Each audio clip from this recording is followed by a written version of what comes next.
America का engineer Tesla बना रहा है, इंडिया का इंजीनियर गूगल का सीईओ लगा हुआ है, इतने बड़े बड़े काम कर रहा है।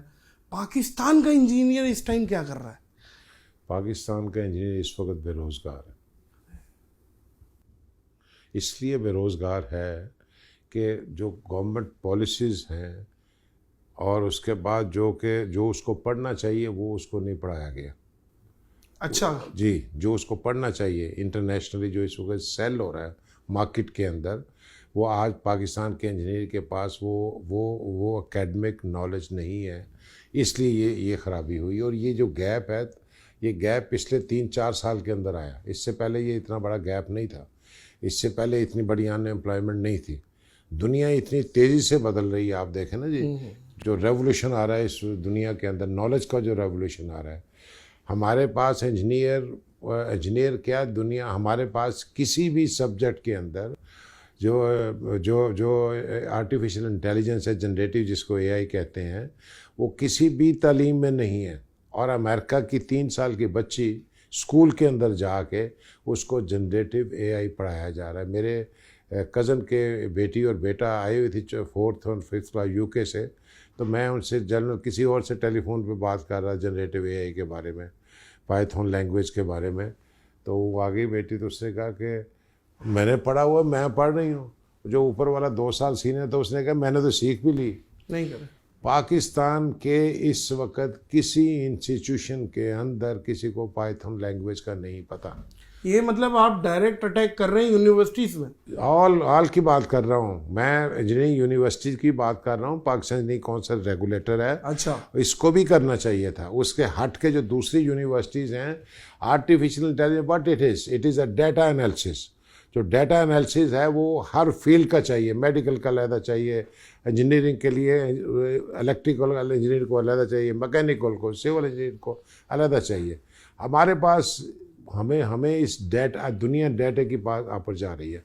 अब आपको पता है इकोनॉमिकल इसकी जो इस वक्त एज ऑफ टुडे यूएनडीपी ने अनाउंस किया है, the size of the business $6 trillion total size of the business. Pakistan का $2 बिलियन है इसमें, इंडिया का $283 बिलियन है, और दुनिया का $6 ट्रिलियन।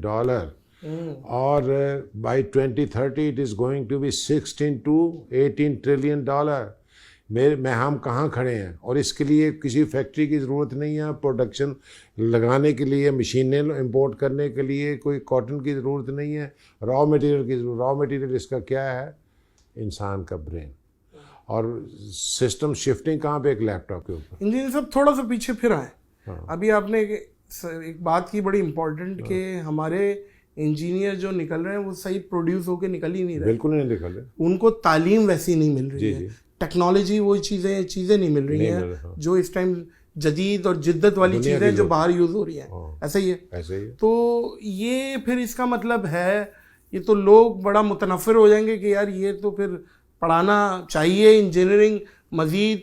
वालिदैन, ये जो मिडिल क्लास लोग हैं, लोअर मिडिल क्लास लोग अपनी जमा पूंजी लगा के पढ़ाते हैं और वो करते हैं, वो फिर क्या करें? फिर पढ़ाई रोक दें इंजीनियरिंग? नहीं, फिर पढ़ाई नहीं रोकनी। ये हुकूमत के लिए भी पैगाम है और उन बच्चों के लिए भी पैगाम है जो पढ़ रहे हैं, और वो बच्चे जो पढ़ के निकल चुके हैं उनके लिए भी मैसेज है। अच्छा, हमने ऑलरेडी द इंजीनियर्स के प्लेटफॉर्म के ऊपर एक प्रोग्राम शुरू किया, और हमने इस दर्द को समझते पिछले 1.5 साल से लगे हुए थे।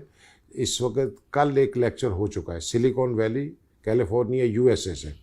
वहाँ भी हमने जो डोनर्स लिए हैं वो पाकिस्तान की हमारी यूनिवर्सिटियों से बच्चे पढ़ के गए हुए हैं, हमारे हम उम्र है वहाँ बैठे हुए हैं। उन्हें हमने कहा कि इन बच्चों को आप ऑनलाइन तालीम दें। कल 3000 इंजीनियर्स की ट्रेनिंग हुई है कल शाम को, और ये उनका 14 उनके जो ट्रेनिंग सेशन हो गए उनके। और उसके बाद इंशाल्लाह जो वो सेशन कंप्लीट कर लेगा उसको उनका एग्ज़ाम होगा साथ। एग्ज़ाम होने के बाद they will get at least minimum $1,000 $2,85,000 रुपया तनख्वाह। यहाँ वो ख़ुद डिलीवर करेंगे तो वो इससे ज़्यादा कमा सकते हैं। They can earn $2,000। ये तो एक ओपन सीक्रेट है। इसके लिए हमने कोई इजादात नहीं करनी।